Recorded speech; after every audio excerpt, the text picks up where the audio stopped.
Hello, this is Deena Thomson, author of Fallen Poppies, and this is Chapter 47. Chapter 47. Chad's eyes flew open, a gut-wrenching gasp escaping his lips as he shot upright in bed. The sight of the figure looming over his wife sent shock waves of terror coursing through his veins. It wasn't until he heard the sinister laughter that he realized who was responsible: Joanna's brother. Alan Michael's hand clenched tightly around a long, sharp knife. Each thrust seemed to take an eternity. Chad watched in horror as Joanna's lifeless body slumped, a crimson halo expanding beneath her, soaking the white bedsheets. He leapt from the bed, terrified, yelling to Alan Michael to stop, but he seemed unable to hear him, intent on his job of viciously slashing Joanna. Chad's eyes darted around the room, frantically searching for something to be used as a weapon. Spotting a sparkling crystal vase atop the dresser, he lunged to grab it, hoping he wasn't too late. With one mighty swing, he brought down the vase onto the back of Alan Michael's head, causing him to collapse like a felled tree. Chad rushed to his still wife. Her body was riddled with stab wounds, each gushing with fresh blood. She made no noise as he knelt down beside her bloody form. A sob escaped his mouth as he looked at Joanna's blue, quivering lips. "Hold on, baby, hold on." He trembled. She nodded and looked at the door. "The children," she mouthed. He turned to the bedroom door. Jenna and Charles stood huddled together in the corner across the hall. They had heard their mother's screams and had rushed to her rescue, only to witness her being stabbed to death. Horrified, they hid together in the corner, crying as they clung to one another, not knowing what to do. "Jenna, run next door and get help. Tell them to get an ambulance, and fast," Chad yelled, panic saturating his voice. He knew he was frightening the children more than they already were, but his mind was focused only on saving his wife. Jenna sat frozen in the corner, clutching her sobbing brother tightly. Her face was a mask of fear. She had just witnessed her mother being viciously stabbed. At that very moment, her life was forever changed. A shadow would loom over her, haunting her for the rest of her days, never able to escape its dark clutches. "Jenna, for Christ's sake, go now before your mother bleeds to death," Chad hollered, cradling Joanna's head in his arms. The child jumped up, still holding Charles' hand, and ran down the stairs and out the front door, dragging her weeping little brother with her, her father's words echoing in her ears. "Go now before your mother bleeds to death." Chad peered down at his wife's pale face. Her green eyes were beginning to glaze over. He smoothed back her light brown hair and kissed her bloody forehead. "Hang on, babe. The kids have gone for help." His voice was thick with emotion. Joanna looked bad, soaked red. He could no longer tell where the stab wounds were. She began to choke, spitting up blood from her blue, shivering lips. "Don't speak. Save your energy." He kissed her forehead again, smoothing back her hair, sticky from the blood already starting to dry. "Why?" she mouthed, a wet sound coming from the back of her throat. "Don't think about it. Just stay with me. Help is coming." He raised Joanna's head on his lap. It felt limp and heavy. "You have to stay with us. Do you hear me? I can't lose you. The kids can't lose their mother." A drunken moan came from the floor. Chad looked down at the man who had turned his life upside down in a matter of minutes. He couldn't believe his eyes. It was Alan Michael. "You son of a bitch!" he growled, gently setting Joanna's limp body down and spinning to face him. His eyes were wild as his fists flew, pummeling Alan Michael with primitive rage. Every punch was an echo of Joanna's screams, each blow an attempt to silence them in his mind. He couldn't stop himself until Alan Michael lay unconscious on the ground. "Chad," the bubbly voice called weakly from the bed. He looked up from the beaten piece of meat that had been Alan Michael and went to his pale wife. The blood was starting to congeal, and the flesh he could see was bleached white. "Don't leave me, Joanna," he wailed, trying to keep her from slipping away. "You are my heart, my soul. I can't live without you." He bowed his head, pressing her fragile hand between his own. It was ice cold and lifeless, a bluish hue forming around the edges of her nails. "Please don't go. I'm nothing without you. My love, my love, my darling love." "I love you," she said thickly through blood-stained teeth. "Never doubt that." Her hand went limp in his grasp, and Chad felt the life run out of her.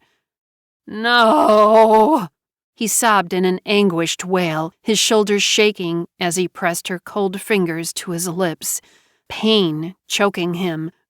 "No!" Joanna was dead, and Alan Michael had killed her. When the ambulance and police arrived, they found Chad still clinging to his dead wife's hand, and Alan Michael unconscious on the floor beside them. Later at the hospital, Alan Michael woke from his coma, babbling rubbish. "Tell me it isn't true." Jo Beth stood in the doorway, trembling, her face twisted into an anguished grimace. "Did you kill Joanna?" She stood rooted to the spot, her hands clenched into fists so tight her knuckles were white. Her gaze was fixed ahead, eyes wide and unblinking, as she processed the words that had just been said. All feeling had drained from her body. Even though tears threatened to spill down her cheeks, no emotion seemed to be able to escape. It was like she had been turned to stone, unable to move or speak, as the crushing realization of what had just happened hit her with full force. Her stomach turned inside out, and she was overcome with a sudden wave of nausea. Her legs became weak, like jelly beneath her, and she swayed on the spot. After all she had been through, this was by far the worst thing yet. "Alan Michael?" she called, looking at the stranger lying on the hospital cot. "What have you done?" She was unable to control the shaking in her voice. "I sent the devil back to hell, Ma. We can all go back to the way things were now. The she-bitch is dead." Alan Michael snarled viciously, insanity visible behind his words. "Do you even know what you have done?" Jo Beth raised her voice. Images of Jenna and Charles' haunted faces filled her mind. The sight of her 2 grandchildren sitting with their father, holding on to him for dear life, suffocated her. She couldn't breathe. "Do you realize Joanna is dead?" Her words hung in the air as her lips parted and a heart-wrenching cry tore through the room. She felt an icy hand squeezing her heart and the crushing pain of sorrow. Images of her daughter's last moments seared themselves into her mind. Alan stumbled into the room with tears streaming down his face. Just as Jo Beth's legs gave out, he lunged forward, catching her in a firm embrace, their bodies sinking to the floor, weighted by their shared grief. Jo Beth's hands were balled into tight fists as she shook them wildly, pounding Alan on the chest. Her eyes, glassy with tears of fear and sorrow, stared into his tortured gaze. "Alan, he's crazy." With no other way to express himself, Alan wrapped his arms around her, crying openly into her shoulder. "He admits it, Alan. Our son admits to killing our daughter. What have we created? What kind of monster would kill his own sister in cold blood and have no remorse over it? What, Alan? What have we done?" They held each other tightly, both unable to contain their raw emotions. Alan Michael lay confused on the gurney, not comprehending his parents' behavior. "Stop it, Ma! Pa! Stop it! What are you crying for? What's the matter?" He tried to get up to go to them, but found that his arms were handcuffed to the bars of the bed. He pulled his arms to free them, making sick, clanking sounds. "Let me go!" he hollered, confused. The room erupted with noise as an orderly came running into the room, followed by 2 police officers. The haunting wails of JoBeth and Alan, still clutching each other, piercing through the sounds like a ghostly echo through their son's raving madness, adding to the mayhem that ensued as people scrambled to subdue him. Alan Michael was admitted to a hospital for the criminally insane, without hope of ever leaving the institute alive. He was a prisoner, sentenced to life. They stood huddled together beside the open grave, unable to hold back the wave of sorrow. Shauna stood beside JoBeth, numb as she looked across at Joanna's husband and children, solemnly standing away from everyone else. JoBeth clung to Alan's chest, unable to look at the gaping hole that was to be her daughter's permanent resting place. "How did this happen?" she sobbed uncontrollably. "How?" Alan couldn't answer. He could only cling to her for support. His heart was breaking inside for the daughter and son he'd lost. Never would he be the same again. He couldn't grasp the reality of the situation. All he could think of was what he could have done to prevent this massacre from happening. If only he could have seen it coming, he could have saved both Joanna and Alan Michael. Constance couldn't bear to watch her parents in such grief. Her vision blurred, tears sliding down her cheeks as she stepped back and began to leave the devastating scene. She couldn't bear to stay there any longer, couldn't stand to witness the events taking place. She stumbled away from the gathering, blinking back tears. Her mother's mourning wails piercing into her heart. She just got Joanna back. Now, she was putting her into the cold ground, forever gone from their family. She couldn't witness the lowering of her sister into the frozen earth. Mara Joy watched Constance flee and bubbled with rage. How dare she leave the family at a time like this? Could she not see that their parents needed the 2 of them more than anything now? Pauline was still in Africa, unable to return in time for the funeral, though she was making arrangements to come home as soon as possible for a short stay with Frederick, who was accompanying her. After paying her respects to her sister, Pauline planned to return to Africa immediately. That left only Mara Joy and Constance, and it was plain to see that Constance was going to be of no help. Mara Joy fastened her mink coat tightly around her collar, desperately wanting a cigarette. She felt terrible. Her eyes were swollen nearly shut from all the crying she had done, and seemed to continue doing. She hadn't even bothered with any makeup to hide her appearance. She just didn't have the energy to make herself presentable. Larry did not know what to do and had called Dr. Avery.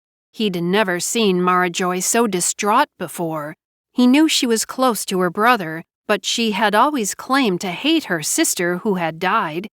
Frightened, he asked Dr. Avery to help Mara Joy, which he did by sedating her. It had helped, but had by no means cured her of her sorrow. Mara Joy was grieving for the brother she had loved all her life and the sister she should have. She had not expected to feel the way she did over the death of her sister. She felt a yearning to tell Joanna she forgave her, but it was too late for it all now, and that saddened Mara Joy the most. She looked across the grave at Chad as he stood, grasping his small children close to him. He looked horrible. His face was crumpled with grief, and he looked older than she remembered. Placing a gloved hand on her small mound of a stomach, Mara Joy took a deep breath and walked over to him, leaving Larry standing alone. Chad crouched down and wrapped his children in a tight embrace, their heads nestled against his chest. The little girl wept uncontrollably, burying her face into his shirt, while the little boy stood stock still, arms clinging tightly around his father's neck as if afraid to let go. Mara Joy pressed her lips tightly together. She had never seen Chad and Joanna's children before. They were beautiful. The little girl Jenna looked like their side of the family. She had olive cat-like eyes, with soft blonde curls like Constance's. Charles, the boy, was the spitting image of Chad, a handsome boy with light brown hair and gray-green eyes. Marjoy's breath escaped her, and a throbbing sensation developed in her throat. These were her sister's children, her niece and nephew. "Chad," she mumbled, her fingertips lightly brushing her quivering lips. Her words were out of her mouth before she knew she was going to speak. His eyes slowly lifted to meet Marjoy's, his face drained of all color, leaving an ashen mask of shock and grief. His children cried in the background, and he seemed to be fighting back his own emotions. He opened his mouth, momentarily lost in shock. "What do you want?" He stood up, his voice stinging with venom. The children cowered behind his legs, confused by their father's hostility. She bent her head low, understanding his reaction to her. After all, she had made it clear to Joanna that she would never be forgiven by her. "I just wanted to say how sorry I am," she said, peering at the two terrorized youngsters, concealed behind their father. Their little hands clutched the hem of his coat, like their lives depended on it. "Joanna was my sister, and I am horrified by what has happened." Chad looked at her in disbelief. His mouth fell open as red splotches under his shirt collar creeped up his neck, crawling like fire ants up toward his cheeks. "How dare you?" he said in a cold, dead voice.